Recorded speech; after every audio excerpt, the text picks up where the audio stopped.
णमो सिद्धाडं नमो वायरियाडं नमो अज्झायाडं नमो लोये सव्यसाहुडम्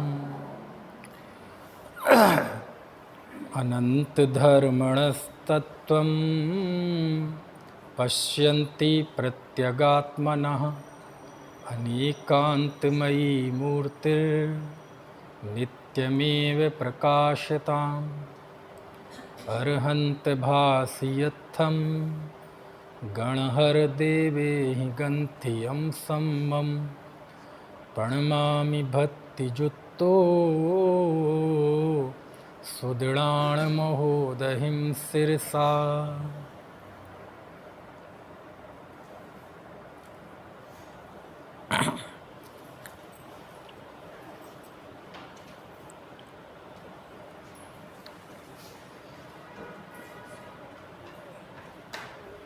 शास्त्र का अध्ययन करना यानी दुनिया को केवल ज्ञानी की आंख से देखना। आचार्य कुंद देव प्रवचन सार ग्रंथ में लिखते हैं, आगम चक्षु साहु इंद्रिय चक्षुड़ी सब भूदाणी देवाय ओहि चक्षु सिद्धापुर सभ्यदा चक्षु। साधक जीवों के लिए आगम ही उनकी आँखें हैं।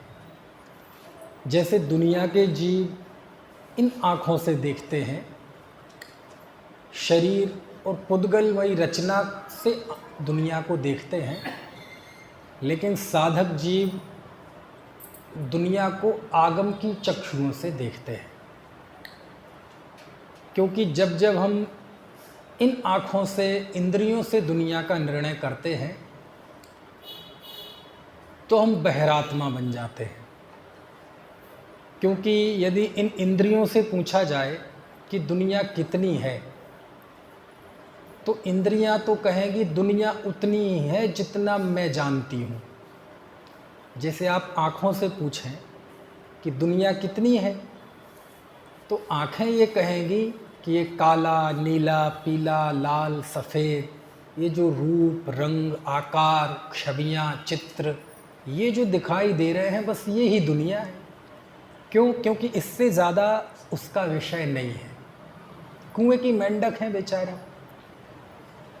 कान से पूछा जाए कि दुनिया कितनी है, तो कान ये कहेंगे कि ये जो ध्वनियाँ सुनाई देती हैं, ये जो शब्द सुनाई देते हैं, ये ही दुनिया है। नाक से पूछा जाए कि दुनिया कितनी है, तो नाक ये कहेगी कि ये जो गंध और सुगंध, दुर्गंध, ये सब हमें सूंघने में आती है, ये ही दुनिया है। इससे अलावा कोई दुनिया नहीं है, इससे परे कोई दुनिया नहीं है।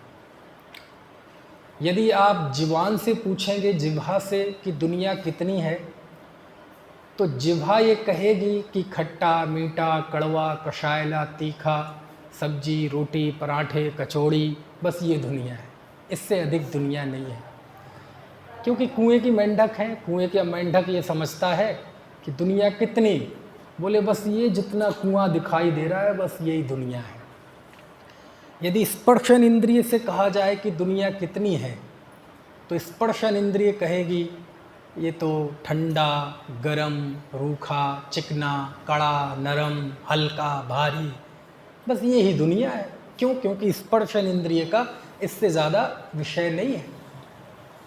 कहने का आशय ये है कि जब हम इंद्रियों से दुनिया का निर्णय करते हैं, इंद्रियां जो जानती हैं उसी को दुनिया मानते हैं, तब हम अपने आप को शरीर ही अनुभव करते हैं।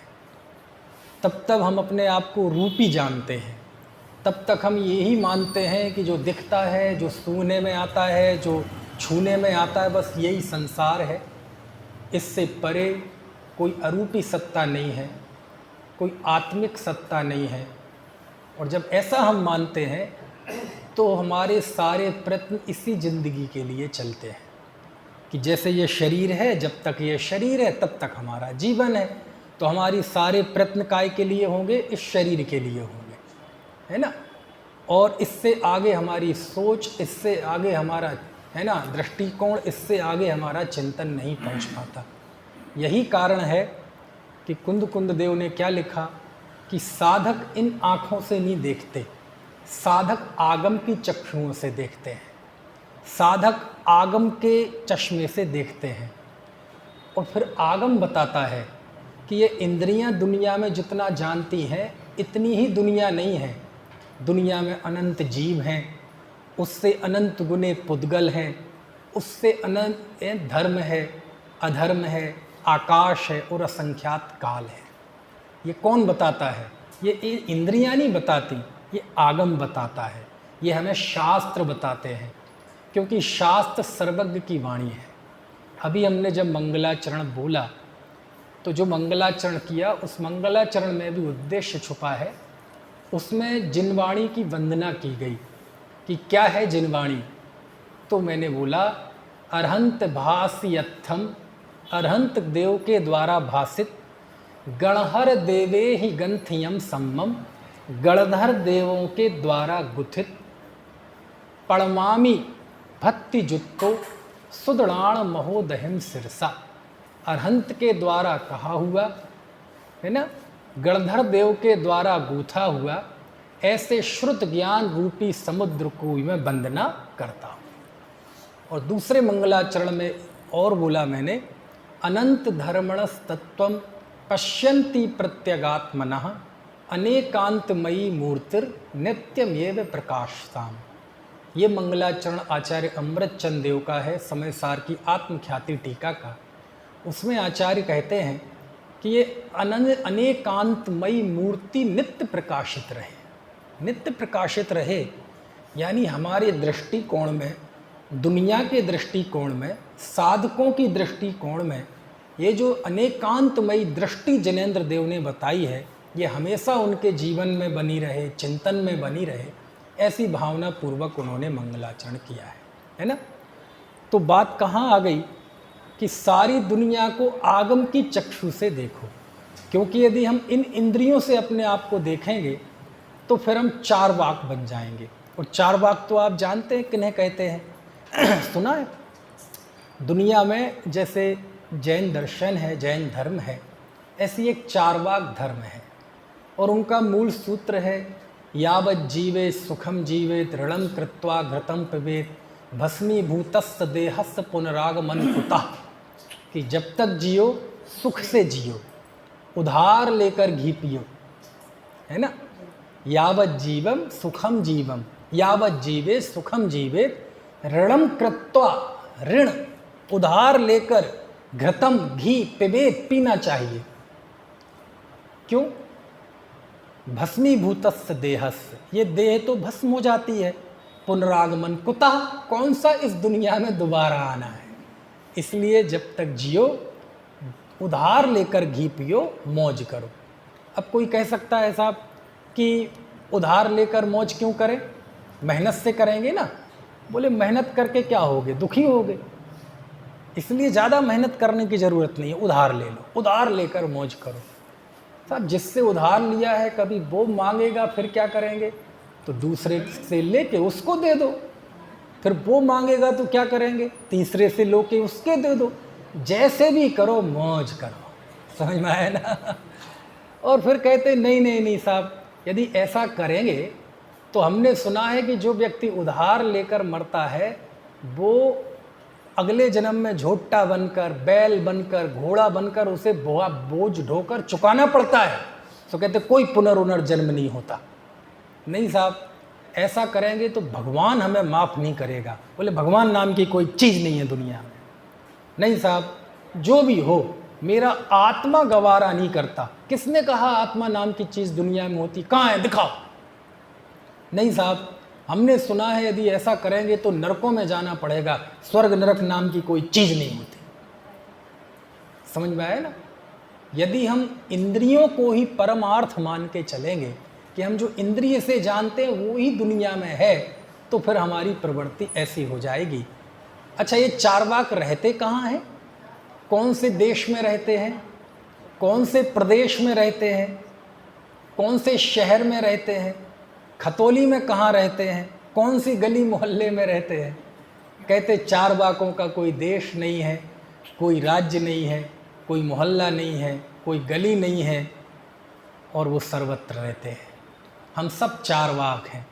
जब जब हम ये अनुभव करते हैं कि मैं मनुष्य हूँ, मैं मनीष हूँ, मैं अतुल हूँ, तब तक हम चारवाक हैं।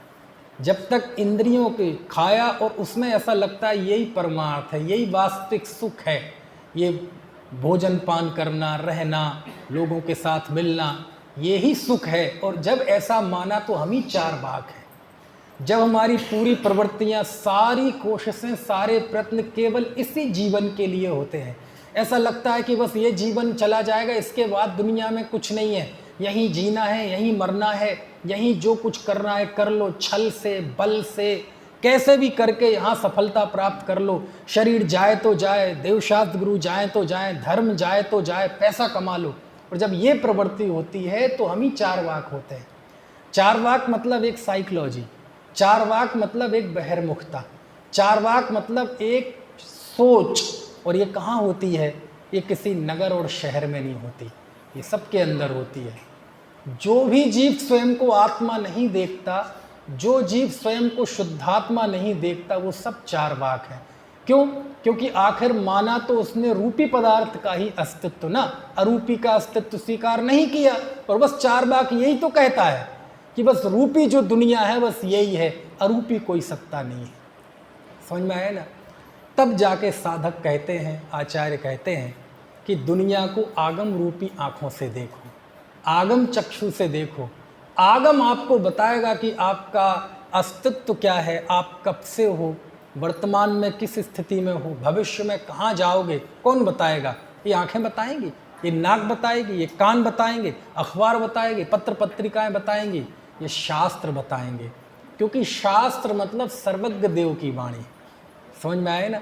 यही कारण है कि भगवती आराधना ग्रंथ है, नाम सुना है आपने?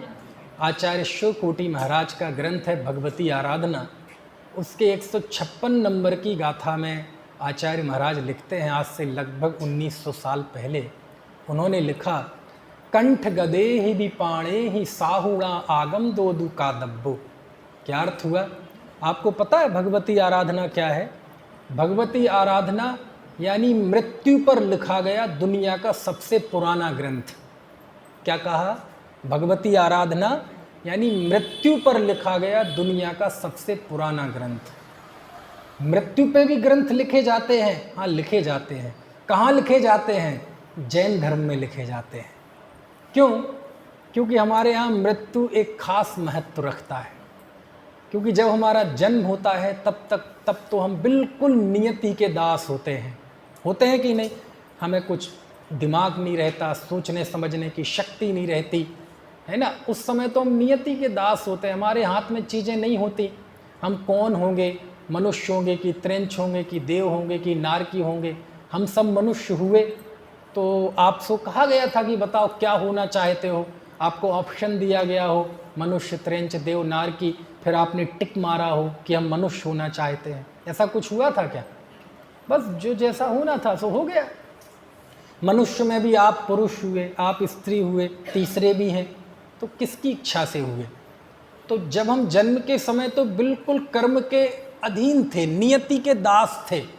ना हमने अपना ये अवस्था चुनी, ना हमने स्त्रीपना, पुरुषपना, नपुंसकपना, कुछ नहीं चुना, है ना? आप कौन, हम मोटे होंगे कि दुबले होंगे, कमज़ोर होंगे कि ताकतवर होंगे, किसने चुना? नहीं चुना।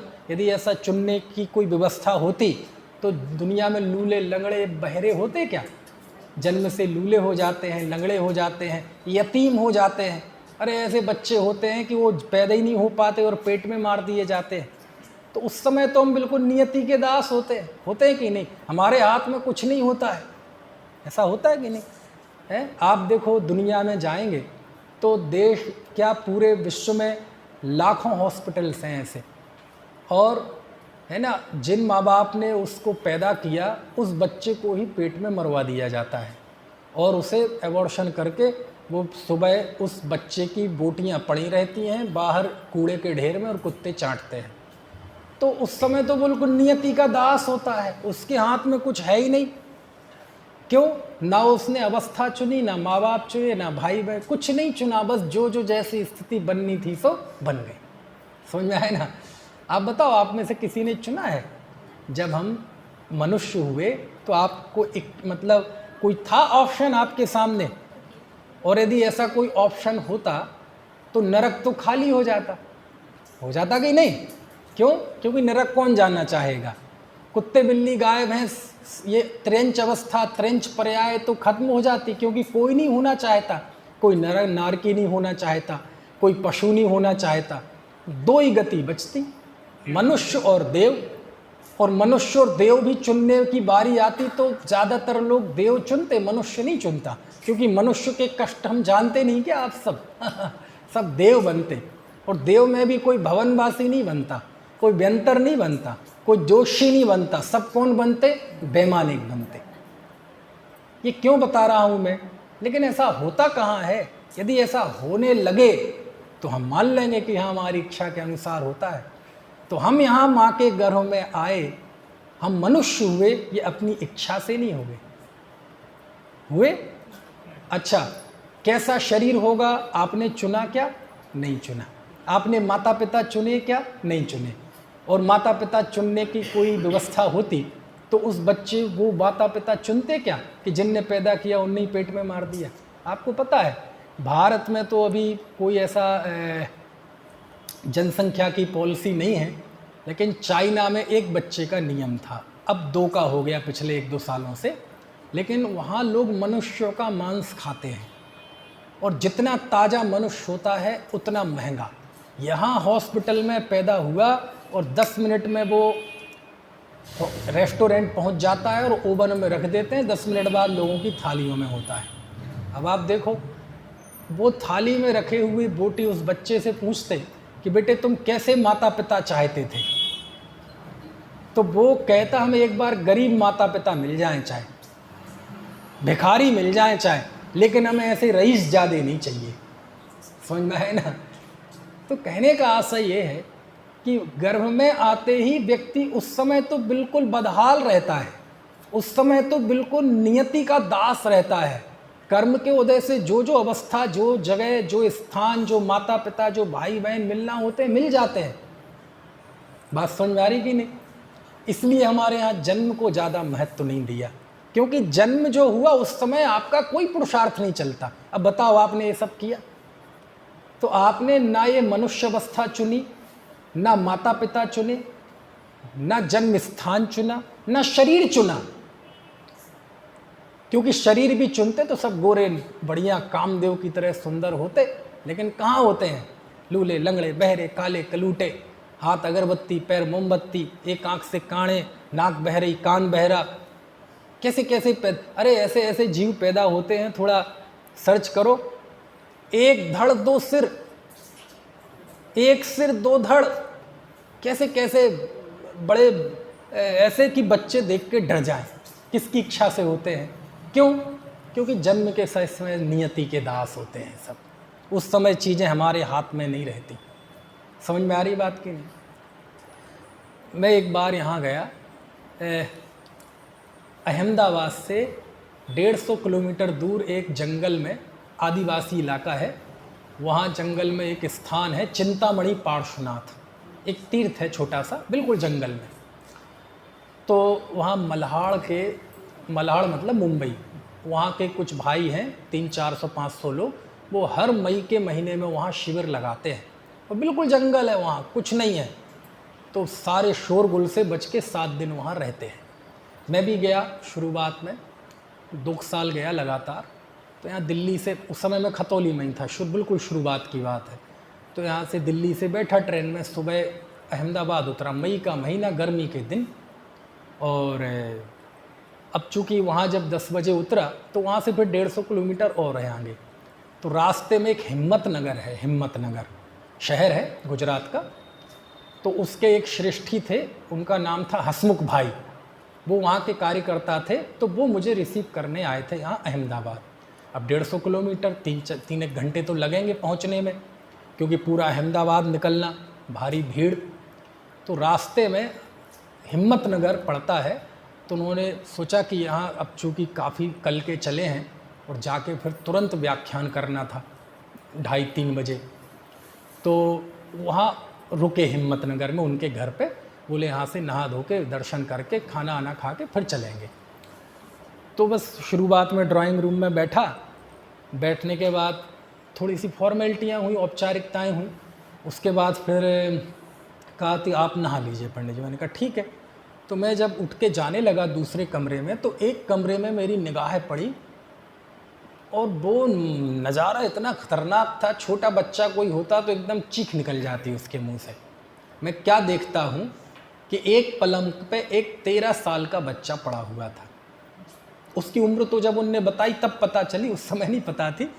13 साल का बच्चा था, उसका नाम था रौनक, और बिल्कुल हड्डियों का ढांचा, बिल्कुल हड्डियों का ढांचा। आप यूँ समझ लीजिए जैसे लकड़ियों का गट्ठर होता है, और लकड़ियों के गट्ठर पे कोई ये बहनों का पतला जारजेट का कपड़े का वो दुपट्टा डाल दें ना, उसमें ऐसे बिल्कुल हड्डियों का ढांचा।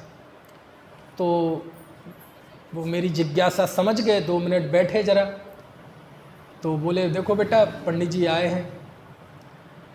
उन्होंने बताया। मैंने कहा ये क्या है? बोले पंडित जी इसके शरीर में एक ऐसा वायरस है, ऐसा वायरस है, आप में से कोई डॉक्टर होंगे तो बता पाएंगे, मुझे अंग्रेजी में नाम भी बताया था लेकिन भूल गया। एक ऐसा वायरस है कि वो वायरस मसल्स को खाता है लगातार, और उस वायरस की वजह से मसल्स गलती जाती है, और जहाँ की मसल्स गलती है वहाँ केवल हड्डी बचती है और स्किन बचती है, बाकी मसल्स तो बिल्कुल ऐसे बिल्कुल हड्डियों का ढांचा, देख के बच्चे चीख लें। तो मैंने कहा आप कोई इसका इलाज क्यों नहीं कराते? बोले नहीं दुनिया में किसका कोई इलाज नहीं है। अरे मैंने कहा कोई तो इलाज होगा, allopathy, homeopathy, ayurvedic, acupressure, acupuncture, reiki, और ये नहीं तो पदमपुरी, तिजारा, चूलगिरी, तंत्र मंत्र, झाड़ू फोंका, बाबा, तांत्रिक। बोले नहीं इसका कोई इलाज नहीं है। अब तो वो है ही नहीं दुनिया में। अब जब वो इस एक केस देखा बिल्कुल इससे उल्टा, वो मैंने नहीं देखा, ये तो मेरा देखा हुआ है। दूसरा वो हमारे विद्वानों से सुना। एक इंदौर के पास बड़नगर है, वहाँ के एक सेठ हैं, विद्वान भी हैं, अनिल भाई पाटौदी, उनका बेटा था। उसको बिल्कुल इससे उल्टी बीमारी, उसकी भी उम्र इतनी। इसके शरीर में वायरस था, वो मसल्स गलाता था, उसके शरीर में वायरस था, वो हड्डी गलाता था। मसल्स बिल्कुल साबुत, हड्डी गल रही है, और जहाँ हड्डी गलती है वहीं हाथ पर लटकते जाते हैं ऐसे। और ये स्थिति थी शुरुआत में। वो अब तो ये स्मार्टफोन चलते हैं, स्क्रीन टच, उस समय वो चलते थे बटन वाले, वो नोकिया 3315, 3610, वो 3315 बड़ा नोकिया है ना, खूब भारी, गिर जाए चिंता नहीं, बिल्कुल बज्ज बड़े सब नाराज संगनन का है ना।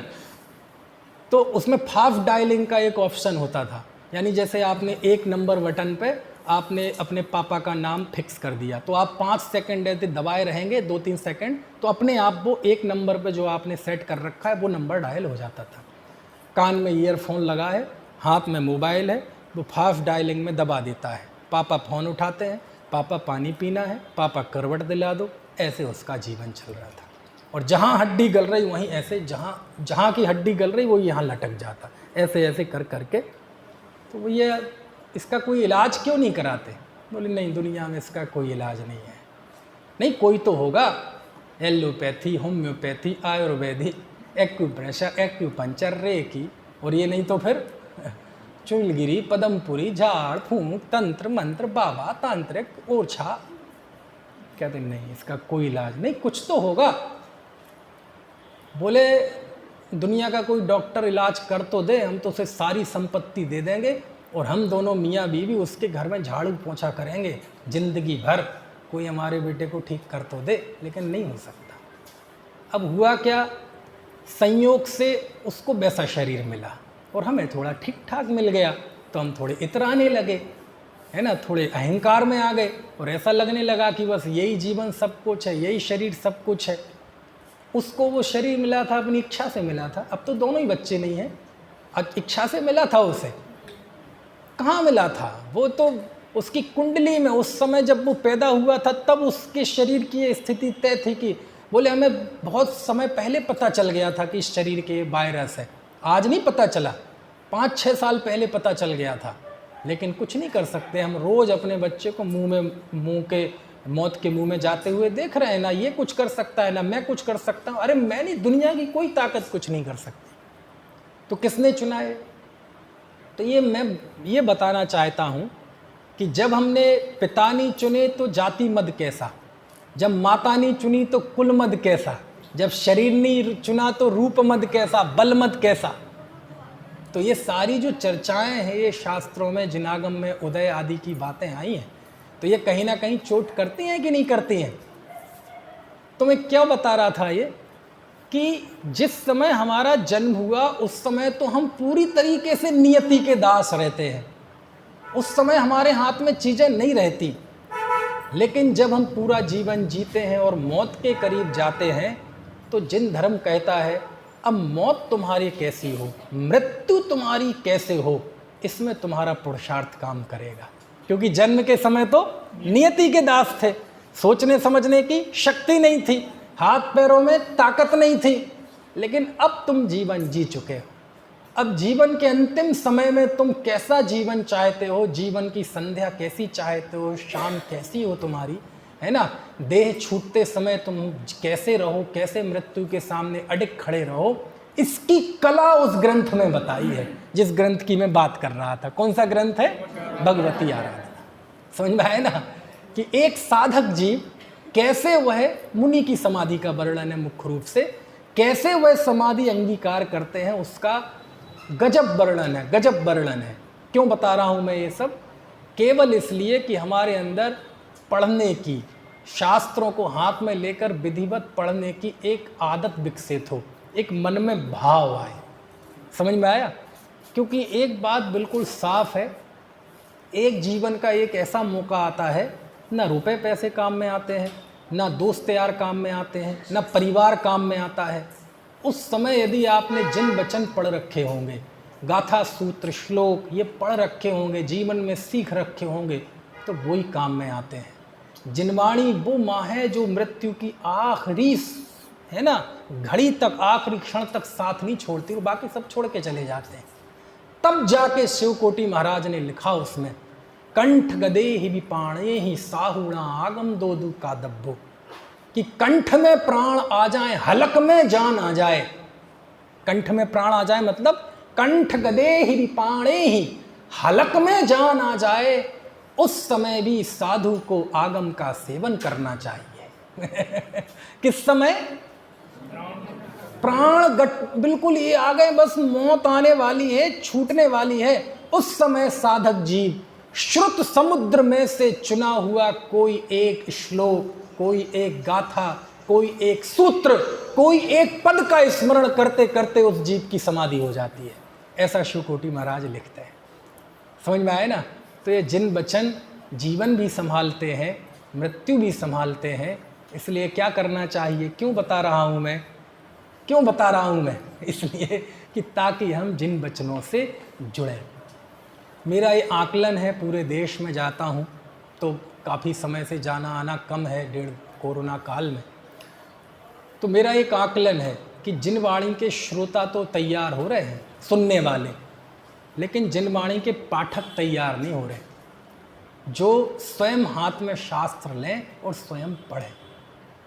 जिस तेज़ी से जिनवाणी छप रही है, जिस तेज़ी से उसका प्रकाशन हो रहा है, उस तेज़ी से पाठक तैयार नहीं हो रहे। तो क्या करें? छपवाना बंद कर दें? नहीं, वो छपने दो, लेकिन पाठक भी तैयार हों। समझ में? क्यों? क्योंकि जब हम सुनते हैं प्रवचन तो आप वक्ता को सुनते हैं। किसको सुनते हैं? वक्ता को सुनते हैं।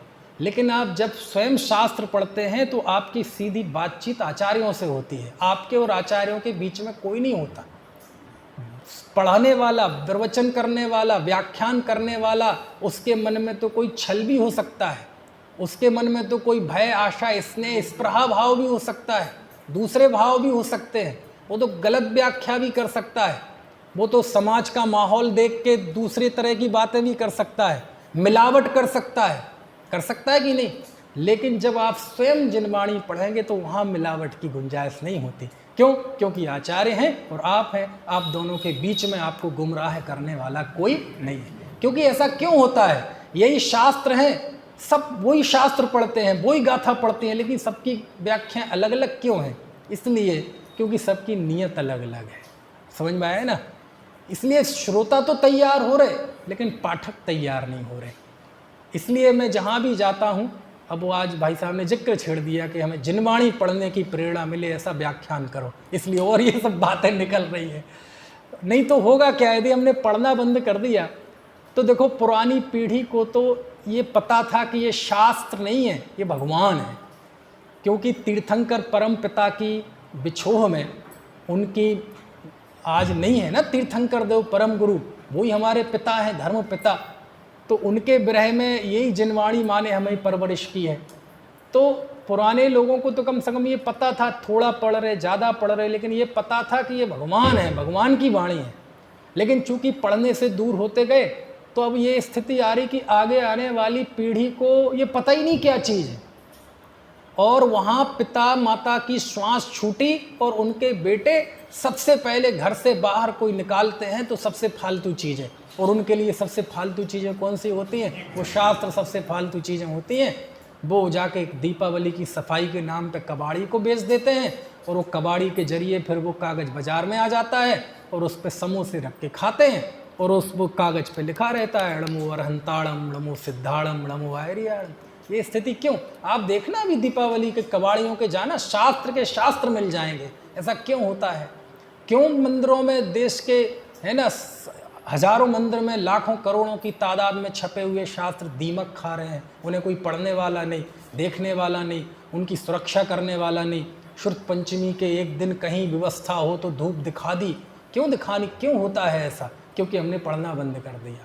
हमें ये नहीं पता, अरे शास्त्र पढ़ना मतलब स्वयं को पढ़ना, शास्त्र मतलब दर्पण, शास्त्र मतलब आईना, शास्त्र मतलब शीशा। जैसे हम शीशा देखते हैं, दर्पण देखते हैं, तो दर्पण में हमें चेहरा दिखाई देता है, अपने चेहरे की मासूमियत दिखाई देती है, क्रूरता दिखाई देती है, चेहरे के दाग दिखाई देते हैं, बाल दिखाई देते हैं, कंघी करते, तो हम उसमें देख के स्वयं को देखते हैं और ये लगते हैं कि मैं गंदा लग रहा हूँ, मुझे अच्छा लगना है, और फिर अपने आप को संभालते हैं। तो शास्त्र मतलब दर्पण, शास्त्र मतलब जो हमारे जीवन को दिखाएं, उसका प्रतिबिंब, उसका आपकी श्रद्धा, आपका ज्ञान, आपका आचरण, आपके जीवन का वैराग्य, सुबह से उठने से लेकर रात को सोने तक की सारी प्रवृत्ति, वो शास्त्र में जब हम जाके देखते हैं कैसी होनी चाहिए, कैसी है, तब हमें अपना आत्मज्ञान होता है। आत्मज्ञान मतलब अभी मैं भेद विज्ञान की बात नहीं कर रहा हूं, मतलब हमें ये पता चलता है कि हम कहाँ खड़े हैं। समझ में आया ना? इसलिए वो कहते हैं कि साधु को जीवन के अंतिम समय में भी हलक में जान आ जाए, उस समय भी शास्त्र का अभ्यास करना चाहिए। समझ में आ रही है बात? और आपको क्या बताएं, आप जाएंगे मूलाचार ग्रंथ में, मूलाचार ग्रंथ में आचार्य भट्टकेर स्वामी लिखते हैं गाथा नंबर 286। कौन सी गाथा? गाथा नंबर 286। देखना आप, बहुत ज़बरदस्त गाथा है। ये भी उसी ज़माने का ग्रंथ है, आज से 1900 साल पहले का। और ऐसी मान्यता है कि कुंद देव का ही ग्रंथ है।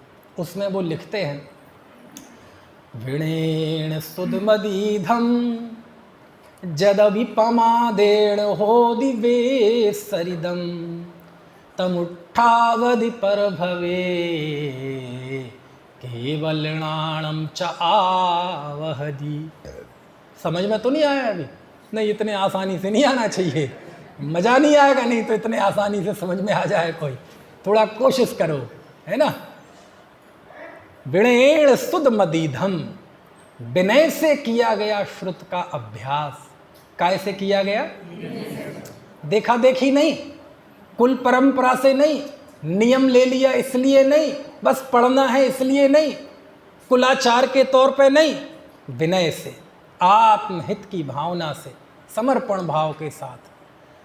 विनयेण सुद मदीधम, विनय से किया गया श्रुत का अभ्यास। जदपि पमादेण होदि भी बिस्तरिदम, हो सकता है ऐसा कोई जीवन में प्रसंग बन जाए प्रमाद आदि की वजह से कि आप उसे भूल जाएं। आपने विनय से श्रुत की सेवा की, शास्त्र पढ़े, आगम का सेवन किया, लेकिन कोई ऐसा पाप का उदय आया और नियति ने ऐसा कुचक्र रचा, आपके वात पित्त कफ का बैलेंस बिगड़ जाए, आपको शरीर में कोई रोग हो जाए, एक्सीडेंट हो जाए, चोट लग जाए, आपका दिमाग का स्क्रू ढीला हो जाए, मेमोरी लॉस हो जाए, अल्जाइमर हो जाए, होता कि नहीं ऐसा? और आपकी दशा पागलों की तरह हो जाए, मत्त हो जाएं, उन्मत्त हो जाएं, ऐसा होता कि नहीं? कुछ एक्सीडेंट हो गया, कोई बीमारी हो गई, अपनी पत्नी को नहीं पहचान रहा है जी, पत्नी सामने से आ रही, बहन जी आपको कहीं देखा है, ऐसी स्थिति, अपने बेटे को नहीं पहचान रहा, बोलो ऐसी स्थिति होती नहीं देखी क्या आपने? समझ में आया? तो कहते हैं विनय से किए गए श्रुत के अभ्यास में इतनी ताकत होती है कि कदाचित किसी वजह से वह भूल जाए, कुछ नहीं पता मैंने क्या शास्त्र पढ़ा, कौन सी गाथा पढ़ी, कौन से सूत्र पढ़े, बिल्कुल जीरो, मेमोरी लॉस, बिल्कुल ऊपर का माला खाली हो जाए। लेकिन यदि कहते हैं विनय से उसने वो स्वाध्याय किया था, तो उस विनय से किए गए स्वाध्याय में इतनी ताकत होती है कि भले ही उस जन्म में वो भूल जाए, लेकिन वह ज्ञान उसे अगले जन्म में केवल ज्ञान में स्थापित कर देता है। ऐसा लिखा, विणयेण सुध मदीधम जदपि पमादेण होदि विविस्तरिदम तमुट्ठावधि पर भवे केवलणानम, केवलणानम मतलब केवल ज्ञानम च आवहदि, केवल ज्ञान को आवाहित कर देता है, वो केवल ज्ञान में स्थापित हो जाता है जी। लेकिन कब किया गया हो? विनय से किया गया स्वाध्याय। समझ में आया ना? विनय से स्वाध्याय करना, खुद पढ़ना। और देखो आप वैसे भी आपने स्वाध्याय के 5 अंग पढ़े होंगे, कौन कौन से? वाचना, प्रक्षना, आमनाय, अनुप्रेक्षा, धर्मोपदेश। वाचना मतलब पढ़ना, ठीक है? प्रक्षना मतलब पढ़ने के बाद पूछना, ऐसे ही नहीं कहीं राह चलते कुछ भी पूछ लेना, पढ़ना, पढ़ने पे जो प्रश्न आए वो पूछना। आमनाय याद रखना, अनुप्रेक्षा चिंतन करना, और धर्मोपदेश कोई सीखना चाहे तो उसे बता देना। ये 5 अंग है ना स्वाध्याय के। अच्छा, इसमें श्रवण नाम का अंग नहीं है मदन लाल जी, इसमें श्रवण नाम का तो कोई अंग ही नहीं है। ये अच्छा बता दिया भाई साहब, मैं जा रहा फिर घर। ये बढ़िया बता दिया, श्रवण नाम का तो कोई अंग ही नहीं है, सुनने का। देखो वाचना, प्रच्छना समझ में नहीं आया भाई साहब, इसका अर्थ क्या है? ये तो स्वाध्याय है। फिर हाँ, ये बात अच्छी बताई, ये याद रखना है। आमनाय ये स्वाध्याय का अंग है, उसके बारे में विचार करना, कितना बढ़िया समाधान आया। ये अंग है, और कोई पूछना चाहे तो आप उसे बता दो। धर्मोपदेश श्रवण नाम का कोई अंग नहीं है। क्यों नहीं है? उपांतर से सब है, चिंता मत करना, भागना मत। लेकिन मैं बताना चाहता हूं, श्रवण वैसे तो देशना लब्धि में आता है श्रवण, लेकिन स्वाध्याय के 5 अंग में श्रवण नाम का कोई अंग नहीं है। क्यों नहीं है? कौन बताएगा? जो बताएगा उसको कितने का इनाम? कहाँ गए प्रश्न भी तो पूछेंगे, इनाम तो दिख नहीं रहे, रूखे ही पूछोगे क्या? आए उस स्पेशल 5 में से अलग एक। क्यों नहीं है? श्रवण नाम का अंग क्यों नहीं है? सुनने नाम का कोई अंग क्यों नहीं है? तो क्या सुनना स्वाध्याय नहीं है? है, चिंता मत करो। तो सुनना बंद कर दे? नहीं, बंद मत करो। फिर क्यों नहीं है? है क्यों नहीं? इसलिए नहीं है कि जिनवाणी सुनना, व्याख्यान सुनना, ये आपकी गहरी रुचि का परिचायक नहीं है, ये गहरी रुचि की गारंटी नहीं है। यद्यपि जिनको गहरी रुचि होती है वो भी सुनते हैं, लेकिन हर सुनने वाले को गहरी रुचि हो ऐसी गारंटी नहीं है। समझ में आती है बात? कोई ऐसे भी सुन सकता है, चलो पर्व के दिन है, चलो अब मंदिर जाएंगे, फिर अभी सांस्कृतिक कार्यक्रम के लिए तो बैठना ही है, तो थोड़ा पहले बैठ जाओ, ऐसे भी सुन सकता है।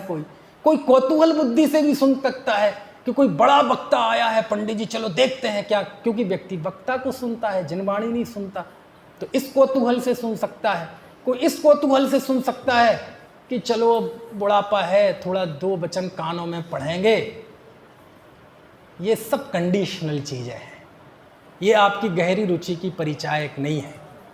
बोलो है इनमें कोई गलती निकालने के लिए, कोई और कारण से सुन सकता है, भय से, आशा से, स्नेह से, देखा देखी, नियम ले लिया इसलिए भी सुन सकता है। समझ में आया ना? लेकिन जब कोई व्यक्ति विधि पूर्वक अपने जिंदगी से समय निकालकर जब हाथों में शास्त्र लेकर शुद्ध वस्त्र पहन के जब उसका निरंतर एक शास्त्र का बहुमान से अध्ययन करता है, तो ये बिना रुचि के संभव नहीं है। ये कुलाचार से नहीं होगा, ये देखा देखी नहीं होगा, दूसरे को दिखावे के लिए नहीं होगा, टाइम पास के लिए ये कार्य नहीं हो सकता। यदि ऐसा कोई करता है तो उसकी गहरी रुचि की परिचायक है। इसलिए बाँचना तो स्वाध्याय का अंग है, श्रवण नाम का कोई अंग नहीं है। क्यों? क्योंकि जो सुन रहा है वो गारंटी नहीं है कि ये इसके अंदर वो धधस है। तो क्या करें, सुनना बंद कर दें? नहीं, सुनना बंद ना करो। इस सुनने के जरिए आप शास्त्रों में जाओ, खोलो, थोड़ा आधा घंटा, 15 मिनट, 2 घंटे, आपको जिंदगी की जितनी भी उलझने हैं सारे प्रश्नों के समाधान आपको शास्त्रों में मिलेंगे। ये दुनिया में जितना वेरिएशन दिखाई देता है, विविध प्रकार के व्यक्ति दिखाई देते हैं, कोई दुखी है, कोई सुखी है, कोई गोरा है, कोई काला है, कोई गरीब है, कोई अमीर है, किसी का आदर है, किसी का अनादर है। कोई पूछता है ऐसा क्यों होता है मेरे साथ? शास्त्र में इस सब का जवाब है, ऐसा क्यों होता है। कई लोग कहते हैं कि साहब मेरी किस्मत इतनी ख़राब है कि मैं तो सोने को भी हाथ लगाऊं तो लोहा बन जाता है, मेरे साथ ही ऐसा होता है। जितने मैं प्रयत्न करता हूं उतनी चीज़ें हमारे हाथ से खिसकती जाती हैं, क्यों होता है मेरे साथ? शास्त्र में इसका जवाब है। कोई विधवा क्यों होती है, कोई विदुर क्यों होता है, कोई यतीम क्यों होता है, कोई बीमार क्यों होता है, कोई गरीब क्यों होता है, किसका अपमान क्यों होता है, किसी का सम्मान क्यों होता है? शास्त्र में सबके जवाब है। क्यों किसी को दुनिया के बाहर घूम घूम के आजीविका कमानी पड़ती है? क्यों कोई राजा के यहाँ पैदा होता है? क्यों कोई भिखारियों के यहाँ पैदा होता है? क्यों किसी को 2 वक्त की रोटी नसीब नहीं होती? सबके जवाब शास्त्रों में है। चाहिए है आपको जवाब, करना है अपनी पहचान, जानना है अपना इतिहास, जानना है अपनी सत्य कथा। शास्त्र खोल के देखो, पता चलेगा, अपना परिचय होगा। क्योंकि हम तो यही मान के बैठे हैं कि जब जन्म हुआ था तो जब मेरा जन्म हुआ मृत्यु तक मैं रहूँगा, बस इतना ही जीवन है हमारा। और जब इतना मान के बैठते हैं तो फिर जीवन में कुछ हाथ नहीं लगता। और अंत में जैसा जन्म के समय आया था रोता हुआ, अतृप्त, आकुलित, मृत्यु के समय भी ऐसे ही खाली हाथ चला जाता है। तब फिर आचार्य कहते सुनो सुनो सुनो, इधर आओ इधर आओ। तब वो एक गाथा लिखते हैं बहुत जोरदार प्रवचन सार में, सुना दूं? उसमें लिखा, ए अगदो समड़ो ए अगम मृच्छिदस अथेसु ऋच्छित्ति आगम दो आगम चेट्ठा तदो जेठा। ये जो चौथा पद बोला ना मैंने इसके लिए गाथा सुनाई है, चौथे पद के लिए। उसमें लिखा कि श्रवण एकाग्र होते हैं। वह एकाग्र किसमें होते हैं? जो अर्थ उन्होंने मन में निश्चित कर रखे हैं उनमें एकाग्र होते हैं। और उस अर्थों का सुनिश्चय कैसे होता है? अर्थों का सुनिश्चय आगम से होता है। इसलिए क्या करना चाहिए? आगम चेष्टा तदो जेठा। इसलिए आगम की चेष्टा ही सर्वश्रेष्ठ चेष्टा है। समझ में तो नहीं आई ये गाथा? क्या है? जैसे ये सूत्र दुनिया में चलते हैं ना, बिल्कुल राष्ट्रीय ध्वज की तरह, आगम चक्षु साहू दंसण मूलो धम्मो चारितम खलु धम्मो पुण्य फला अर्हंता, ऐसे ये भी है आगम चेठा तदो जेठा। बोल के बताओ जरा, आगम चेठा तदो जेठा। जेठा तो आप जानते ना, जेठा ज्येष्ठ बड़ा, और चेठा मतलब चेष्टा। आगम चेष्टा तदो जेठा, आगम की चेष्टा श्रेष्ठ चेष्टा है। मतलब इससे बड़ी कोई चेष्टा, इससे बड़ा कोई प्रयत्न नहीं है। ऐसा कुंद देव प्रवचन सार ग्रंथ में लिखते हैं। समझ में आ रही बात? तो अब क्या करना? देखो, हम जिस दौर में जी रहे हैं, इस दौर में भी यदि हमारे अंदर की चेतना जागृत नहीं हुई ना, तो अब फिर कोई दूसरे अवसर नहीं है। जिसने कोरोना काल की त्रासदी देख ली ना, उसके बावजूद भी यदि उसके अंदर शिकायतें हैं और वही अंधी दौड़ है, तो हमसे बड़ा कोई अपात्र जीव नहीं है। आपने देखा नहीं क्या दुनिया में है कितनी नज़दीकी से मृत्यु को देखकर आए हैं। हम देखकर ना आए हो, हमारे घर में कोई देखकर आया हो, घर में देखकर ना आया हो, हमने समाचार सुने हो, जन परिजन रिश्तेदारी में, हॉस्पिटल, बड़ी बड़ी हॉस्पिटल, अरबों रुपए की हॉस्पिटल, और बाहर लाइन लिए खड़े हैं, एक बेड मिल जाए, बेड के इंतज़ार में वहीं दहलीज पे दम तोड़ दिया। ये दृश्य देखे नहीं क्या? श्वास नहीं मिल रही, ऑक्सीजन नहीं मिल रही, नेताओं को फ़ोन लगा रहे, अभिनेताओं को फ़ोन लगा रहे, कोई फ़ोन उठाने वाला नहीं है, ऑक्सीजन के इंतजार में वहीं मर गए। अरे ऐसे ऐसे दृश्य कि मेरठ में देखा, दिल्ली में देखा, लाइन लगी है लाशों की, सुबह की रखी लाश, शाम को उसको जलने का नंबर आया, 10-10, 12-12 घंटे बाद 2-4 हज़ार की लकड़ियाँ 80-80, 90-90 हज़ार में मिली। इस स्थिति में लाशों को आग नसीब नहीं हो रही थी। और जब ये चीज़ें भी जब देख ली, जिंदगी को इतने नज़दीक से देख के आए, जिसको ज़िंदगी में कभी बुखार नहीं आया, जरा सी सर्दी नहीं हुई, खांसी नहीं हुई, ऐसा जरा सा बुखार आया रात में और सुबह साफ, वो अहंकार में ही रहा, आज मैं तो जिम करता हूँ, मैं तो तगड़ा हूँ, मैं तो योग करता हूँ, ये करता हूँ, निपट गया सुबह, कोई अहंकार नहीं चली, ना नुकुर, कुछ नहीं कर पाया, ख़त्म। मौत ने आने के पहले दस्तक तक नहीं दी कि मैं आ रही हूँ, और बस आई और सब कुछ छीन के ले गई। और जब ये हर व्यक्ति को ये लगता है कि मेरे साथ थोड़ी हो सकता है ऐसा, समझ में आया ना? हर आदमी को क्या, देखो ये साइकोलॉजी है, ये मनोविज्ञान है। जो जो दुर्घटनाएं हम दुनिया में देखते हैं तो ऐसा लगता है कि ये सब तो हमारे साथ थोड़ी होने वाली है। क्यों? कितनी, और मैं तो कहता हूँ चलो ये कोरोना का दौर नहीं भी आता होगा तो आप अखबार नहीं पढ़ते क्या, टीवी नहीं देखते क्या, समाचार नहीं सुनते क्या? स्कॉर्पियो में बैठ के 7 लोग जा रहे हैं, अचानक ड्राइवर की नींद लग गई या ना भी लगी हो और एक ट्रक के नीचे आ गए, पूरी की पूरी फैमिली एक साथ एक ही स्पॉट पे खत्म। बस जा रही है, 55 लोग उसमें बैठे हैं, खाई में गिर गई, जीवन खत्म। कितने लोग उसमें इंटरव्यू देने जा रहे थे, कितने लोग बेटी की शादी का रिश्ता का लेके जा रहे थे, कोई किसी का भात लेके जा रहा था, कोई नौकरी ज्वाइन करने जा रहा था, कोई बेटी को मिलने जा रहा था, कोई बेटे के पास जा रहा था, सब खत्म। मौत ने आने के पहले 1 सेकंड पहले बताया नहीं कि मैं आ रही हूँ। इसलिए मैं तो हमेशा ये कहता हूँ, जो लोग बीमार होते हैं ना, बिस्तर पे पड़े हुए होते हैं और लगता है कि अब ज़्यादा उम्र नहीं है, मैं तो उनका पुण्य का उदय मानता हूँ।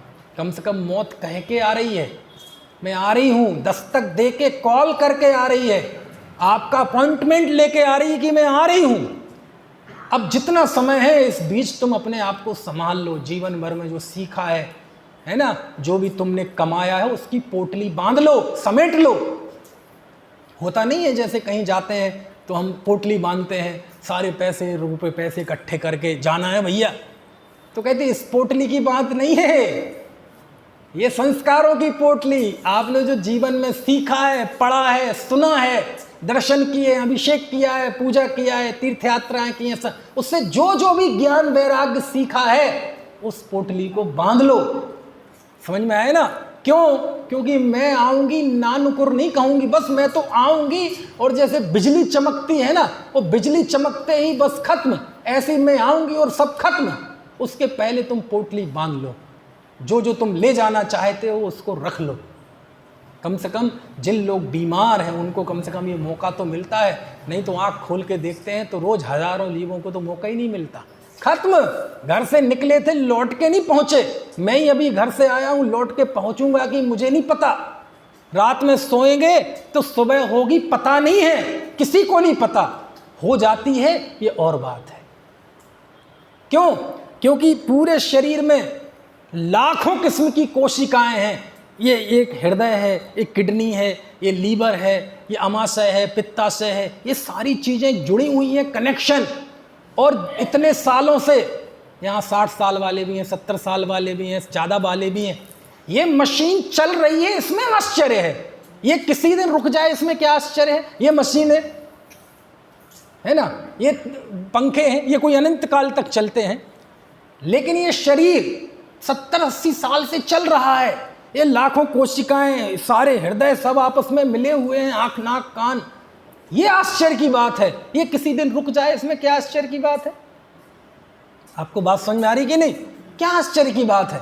आपके घर में मोबाइल है, मान लीजिए 10 साल का हो गया, तो आप बताते जी 10 साल का हो गया, आज तक 1 रुपया नहीं लगा इसमें। यदि खराब हो जाए तो कोई बताता है? क्यों, बस इन तो खराब होती ही है। लेकिन 10-10, ये आश्चर्य की बात है। शरीर नष्ट हो जाए ये आश्चर्य की बात नहीं है, ये चल कैसे रहा है। समझ में आए ना? तो शास्त्र ये कहता है कि प्रति समय चेतना रखो, किस समय ये संयोग बिखर जाए, किस समय श्वास चली जाए, कुछ नहीं पता। इसलिए रात्रि में जब सो तो सबको क्षमा करके सो। जिनके प्रति मन में कुछ तनिक हो, वो पता नहीं दुनिया में है कि नहीं, अपनी एक तरफा सबको क्षमा करके सो। ठीक है, जिसने जो किया ठीक। क्यों, पता नहीं सुबह हुई कि नहीं, रात में ही श्वास छूट गई, और वो बैर और वो गुस्सा और वो है ना लेके गए। तो दुनिया में तो एक तरफा प्रेम के किस्से बहुत सुने होंगे, हमारे शास्त्रों में तो एक तरफा नफरत के किस्से भी हैं, है कि नहीं? कमठ का एक तरफा बैर चला था कि नहीं? पार्श्वनाथ के अंदर नहीं था, लेकिन कमठ के अंदर था कि नहीं? और उसने क्या क्या नहीं कराया। समझ में आया है? इसलिए रात्रि में सो ना, ठीक, जिस ठीक है, क्षमा करके सो, ठीक है साहब, ऐसा ऐसा कोई बात नहीं, ठीक है, चित्त आकुलित मत करो, पता नहीं सुबह हुई कि नहीं, क्यों बोझ लेके मरो, ठीक ऐसे ऐसे। क्यों? क्योंकि जितनी जिंदगी को नज़दीक से देख के आए हैं ना इस दौर में, अब ज़्यादा अकड़ रखने की चीज़ नहीं है। और ये शास्त्र बताते हैं, वो बात अलग है कि जब हमारी होनहार होती है तब हमें समझ में आती है, नहीं तो शास्त्र तो नित्य बोधनीय है, हमेशा हमें चेताते हैं। समझ में आ रही है बात? तो क्या करना, निष्कर्ष क्या निकला, करें क्या? मान लीजिए मैं आया हूं, तो इससे क्या सीखना है? क्या सीखना है? पढ़ो। क्या पढ़ें? स्वयं को पढ़ें। कैसे पढ़ें? शास्त्र से पढ़ो। क्यों? क्योंकि हमें अपने जीवन को देखने की तमीज़ नहीं है, हमें हमारा जीवन सर्वज्ञ देव दिखाते हैं। वो बताते हैं अपने प्रत्यक्ष ज्ञान से कि तुम कौन हो। तुम एक शुद्ध चेतना में वस्तु हो। शरीर का संयोग होने से तो चूँकि तुम राग द्वेष रूप परिणमन करते हो, कर्म बंध होता है, उदय में आते हैं तो ये संसार होता है, संयोग होते हैं, इष्ट का वियोग होता है, अनिष्ट का संयोग होते हैं। ये जो नाना दशाएं बनती हैं, ये तुम्हारी अपनी गलतियों का नतीजा है। ये कौन बताता है? शास्त्र बताते हैं। इसलिए शास्त्र को कहा नित्य बोधनी। क्या कहा? समझ में आया ना? नित्य बोधक है ना। ठीक है, तो इस तरह से समय हो गया है, 8 बज गए हैं। मैं तो यही कहूँगा सबको, क्योंकि अब मान लीजिए मैं आया पौन घंटे में, तो मैं कोई बहुत बड़ी गाथाएं, बहुत बड़े सूत्र आपको समझा दूंगा, ऐसा बिल्कुल नहीं है, संभव भी नहीं है, और पूरे ज़िंदगी में भी नहीं समझा सकता। देखो, समझना खुद को ही पड़ता है। खुद अपने गुरु बनो, खुद अपना दीपक बनो। समझ में आए ना? वक्ता, साधर्मी, ये सब हमारा बल बनाने के लिए है, हमारा आत्मबल बना रहे इसलिए है। काम तो आपको खुद को करना है, क्योंकि इस युग में हम जिस दौर में जी रहे हैं, इस दौर में भटकाने वाले लोग ज़्यादा हैं। किसी के पास अपना दुख लेके चले जाओ तो वो दुख का इलाज नहीं बताएगा, वो आपका दुख बढ़ा देगा। हैं? आप चले जाओ, कितने कितने छलने वाले बाबा आबा दुनिया भर के हैं, वो आपको भटका देंगे। आप जाएंगे, साहब ये तकलीफ है, ये तकलीफ है, बोले तुम्हारी कृपा रुकी हुई है। समझ में आए ना? अब बताओ क्या करेगा?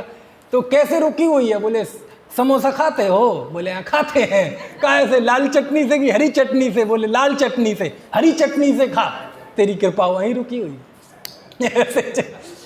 है।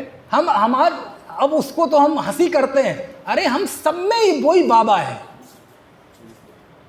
जो जो अपने दुख की वजह भीतर में नहीं देखता, वो सब बाबा ही है। समझ? क्यों उसकी तो हंसी आती है? क्यों आपस में हम बात नहीं करते? साहब बहुत कष्ट है, ये है, तो बताओ क्या करना चाहिए? बोले ऐसा ऐसा करो तुम। अरे तुम भी बाबा ही हो। क्यों? तुम दुख की मूल जड़ पे तो गए नहीं। दुख की मूल जड़ है कि अपने आत्मा से दूर होना, अपने आप को अरूपी ज्ञान तत्व नहीं देखना, जब ये नहीं होगा तो फिर सब विकृतियां होंगी। लाख दुखों की एक ही जड़ है, क्या? पर्याय मूलता, बहरात्मपन, मैं मनुष्य हूं। और लाख दुखों की एक दवा है, मैं शुद्ध चेतना में वस्तु हूं।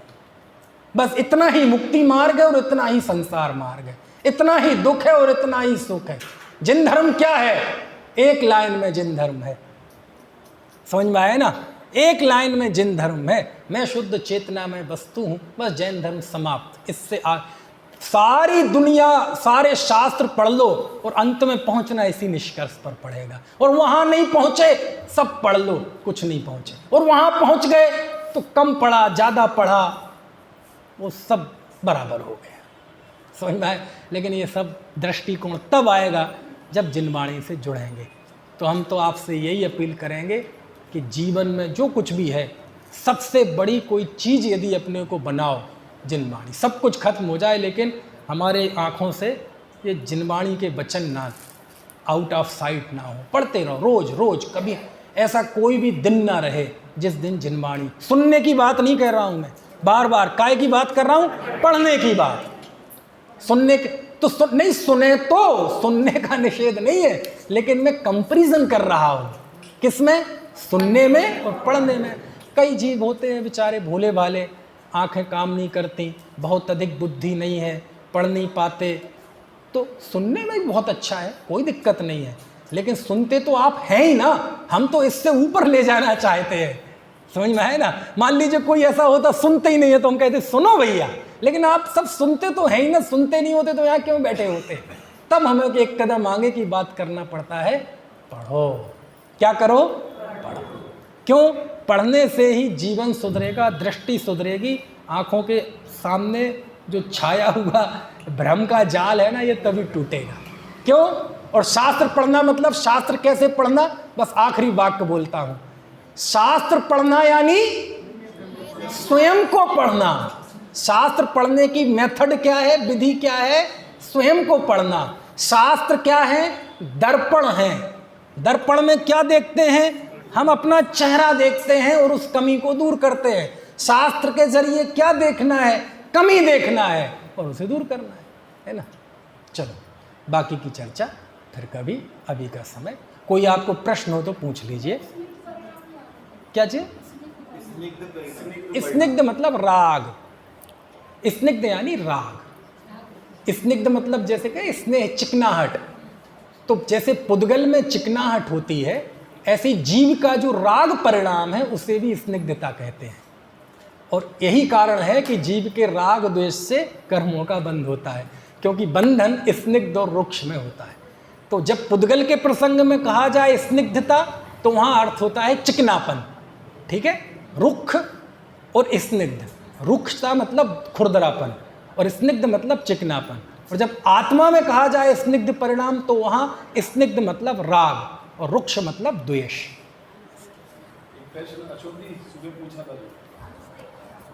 और कोई प्रश्न हो तो पूछ लो।